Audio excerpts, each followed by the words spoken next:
聽到你想贏就跑，幽默感。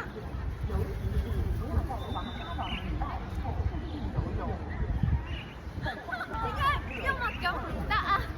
幽默感幾好啊！啲兩個重要咯。搏機男。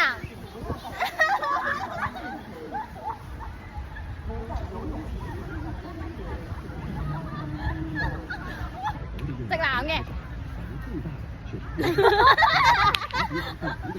我唔得啊！浪漫嘅。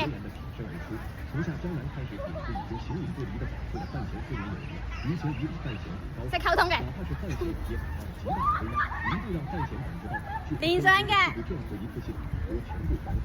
谁又能想到范闲只能无奈的照单全收，只因监察院6部检会让现在和陈情并我唔中意小甜甜，所以我會更加唔用。連下嘅。關於兩個身份的秘密，不要傳揚出去，否則我也會把你100厘以上。一個重要原因就是副部件的身份，在他看來1.6米以上。而對於副部件來說，只要揭露影子是他弟弟的身份，任何布局都不需要做，慶帝自然而然就會被陳情令動。雖然他還不知道。佢話1.6米以下唔掂我。邊個？專一嘅。喂。